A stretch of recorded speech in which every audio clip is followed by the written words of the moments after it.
माँ, मेरी तो जिंदगी बर्बाद हो गई। मेरे चार चार देवर हैं, लेकिन उन्हें तो कुछ आता ही नहीं है। उनसे तो कुछ होता ही नहीं है।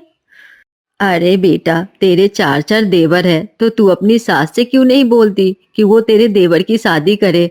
तेरे घर में तेरी भी एक देवरानी होती तो वो आज तेरे घर के कामों में हाथ बटा देती। तेरे सर पे इतनी सारी जिम्मेदारियां ना होती। माँ, मैं कैसे बोलूँ माँ जी को? उन्हें खुद समझना चाहिए ना कि उनके बेटों की शादी की उम्र हो गई है। उनको परवाह ही नहीं है, इसलिए मैं इधर उधर की बातों में अपना मन बहला लेती हूँ। बेटा, ऐसा कब तक चलेगा? तू एक बार अपनी सास से बात करके तो देख। क्या पता तेरी सास के कान पर जू रेंग जाए। ठीक है माँ, करके देखती हूँ। अब मुझे ही बात छेड़नी होगी, क्योंकि अपने चार देवर, पति, सास और ससुर का काम करते करते मैं थक चुकी हूँ। और मेरी सास तो बीमार भी रहती है। अपनी माँ से बात करके नेहा फोन रख देती है और अब वो सही मौके का इंतजार करती है। कुछ देर बाद जब सभी खाने के टेबल पर बैठकर खाना खा रहे होते हैं तो नेहा अपनी सास को खाना देने के बहाने उसके कमरे में जाती है और अनीता से कहती है, माँ जी, अब आपकी तबीयत कैसी है? ठीक ही हूँ बहू। अच्छी बात है। चलिए अब आप खाना खा लीजिए, तब तक मैं आपके रूम की सफाई कर देती हूँ और आपकी अलमारी भी ठीक कर देती हूँ। बहू, तू कितनी अच्छी है, मेरा कितना ख्याल रखती है। इतना बोलकर नेहा रूम की सफाई करते हुए अपनी सास से बात करने का मौका ढूंढती है और अलमारी में कपड़े रखते हुए अपनी सास से बोलती है, माँ जी, ये तो आपका प्यार है मेरे लिए, पर कभी कभी मैं भी बहुत परेशान हो जाती हूँ। मैं भी सोचती हूँ कि काश मेरी भी कोई देवरानी होती तो वो मेरे घर के कामों में मदद करवाती। माँ जी, आप देवर जी की शादी क्यों नहीं करवा देती? माँ जी, आप कुछ बोल क्यों नहीं रही? आपको मेरी बात अच्छी नहीं लगी क्या? इतना बोलकर जब नेहा पीछे पलटकर देखती है तो वो देखती है कि अनीता खाना खाकर सो गई है। ये देखकर नेहा का मुंह उतर जाता है और वो मुंह बनाकर प्लेट लेकर वहां से चली जाती है। अब इसी तरह से कुछ दिन बीत जाते हैं और एक दिन जब नेहा घर के बाहर सफाई कर रही होती है तो एक पड़ोसन उससे कहती है, अरे नेहा बहू, आखिर कब तक अकेले ही काम करती रहोगी? अपने चार देवर, पति, सास और ससुर की सेवा करते करते थकती नहीं हो क्या? अरे एक देवरानी ले आओ अपने लिए। आखिर कब तक अपने चारों देवर के कच्चे बनियान धोती रहोगी? तुम नहीं चाहती क्या कि तुम्हारी देवर के कच्चे बनियान तुम्हारी देवरानी धोए? ऐसा नहीं है आंटी जी, हम देख रहे हैं लड़की। जैसे ही कोई अच्छी सी लड़की मिलेगी हम अंकित की शादी करवा देंगे। और आप छत पर खड़े होकर मेरे घर के कच्चे मत गिना करो। अरे नेहा बहू, तुम तो नाराज ही हो गई। मैं तो तुम्हारी ही भलाई के लिए कह रही थी। तुम्हारे देवरों की उम्र के मेरे लड़के हैं, उनकी बहुएं आ गई है और तुम्हारे देवर अभी भी तुमसे ही अपना काम करवा रहे हैं। अरे ये गली की औरतें मुझे एडवाइस दे रही है या मेरा मजाक बना रही है? अपनी पड़ोसन की बात सुनकर नेहा मुंह बनाकर अंदर आ जाती है और गुस्से में अपने कमरे में घूमने लगती है। तभी वहां उसका पति सनी ऑफिस से आता है और नेहा को कमरे में इधर उधर घूमता देख उससे कहता है, अरे क्या हुआ नेहा, तुम्हारे ऊपर भी मंजोलिका आ गई है क्या? ऐसे कमरे में इधर से उधर क्यों घूम रही हो? अभी तक तो नहीं आई, पर हाँ, अगर मेरी देवरानी इस घर में नहीं आई तो बहुत जल्द जरूर आ जाएगी। अरे पर क्या करोगी तुम देवरानी लाकर? देवरानी आएगी तो कलेश होगा। खुशी से जिंदगी जियो इकलौती बहू बनकर, क्यों मुसीबत को गले लगाने के लिए बेकरार हो रही हो? सनी भी नेहा को नहीं समझता और उसका मजाक बनाकर फ्रेश होने के लिए चला जाता है। अब इसी तरह कुछ दिन बीत जाते हैं और एक दिन नेहा की दोस्त जिसका नाम रिया था वो उसके घर आती है। अरे नेहा, कैसी है तू? तुझे देखकर ऐसा क्यों लग रहा है कि तेरे ससुराल वाले तुझे खाने को नहीं देते? देख तो कैसे सूख के काटा हो गई है। मुझे लगता है ससुराल के काम करके तेरे दिमाग पर असर हो गया है। अब तुझे याद आ गया होगा कि मैं पहले से ही पतली हूँ। चल अब काम बोल कि यहाँ क्यों आई हो? अरे घर है, मेहमान का इस तरह कौन स्वागत करता है? मैं तो बस तुझे यहाँ अपनी देवर की शादी का कार्ड देने आई थी। बहुत जल्द मेरी भी देवरानी आने वाली है। अब करूंगी मैं आराम और वो करेगी काम। वैसे तेरे भी चार चार देवर है, कब होगी उनकी शादी? तेरे देवर से तो मेरे देवर छोटे हैं, फिर भी उसकी शादी तेरे चारों देवर से पहले हो रही है। अरे यार, अब तू क्यों मेरी दुखती नब्ज पर हाथ रख रही है? भगवान ने चाहा तो मेरे देवर की भी शादी हो जाएगी। अच्छा, अब जल्दी से शादी का कार्ड पकड़, अब मुझे और जगह पे जाना है शादी का कार्ड बांटने। शादी में जरूर आना और जल्दी से मेरे घर पर भी शादी का कार्ड लेकर आना।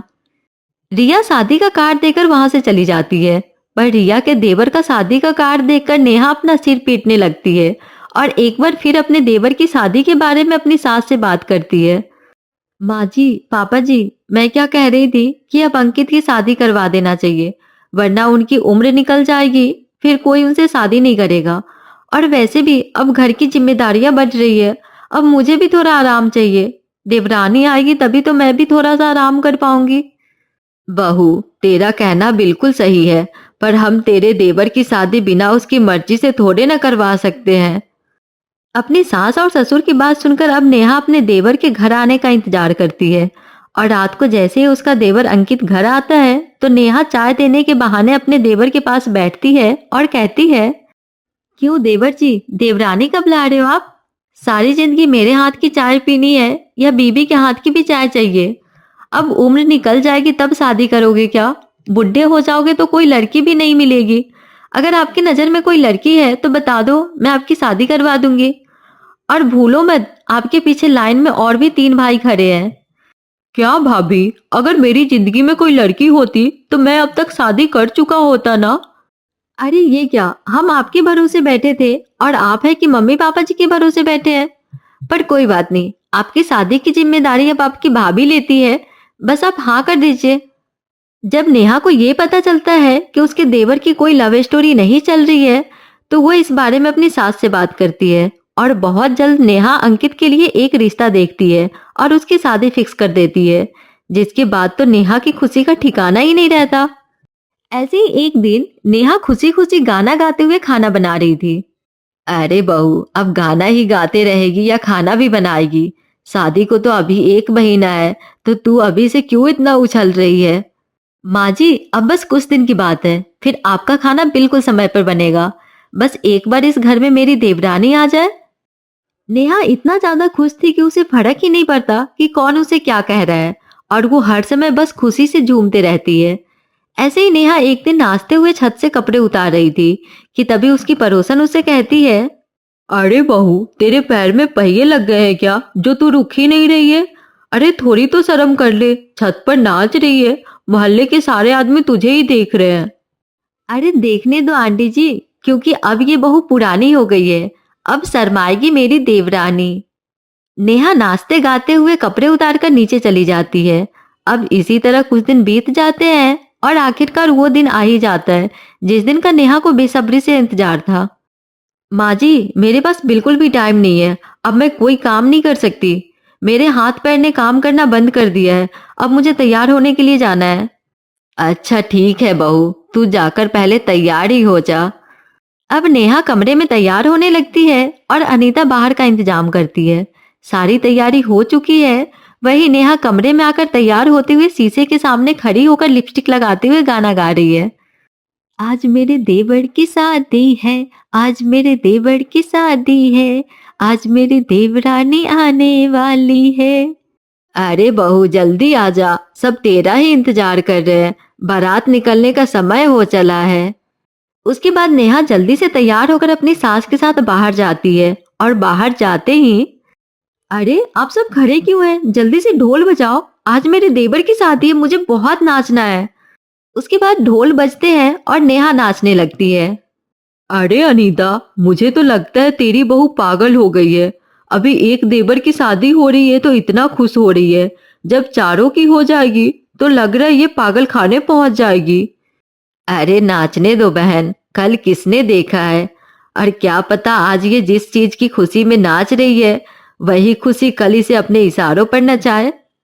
नेहा बड़े ही खुशी के साथ नाचते गाते हुए अपने देवर की बारात लेकर जाती है और अपने देवर की शादी करवाकर देवरानी को घर लेकर आती है। और देवरानी की पहली रसोई में सभी घर वाले को पता चलता है कि नेहा की देवरानी की सरकारी नौकरी लग गई है, जिस वजह से उसे 2 दिन के अंदर अंदर शहर से बाहर जाना होगा। और जब इस बारे में नेहा को खबर मिलती है तो उसके सारे अरमान टूट जाते हैं और एक बार फिर से वो अकेले पूरा घर संभालती है। दिल के अरमा आंसुओं में बह गए।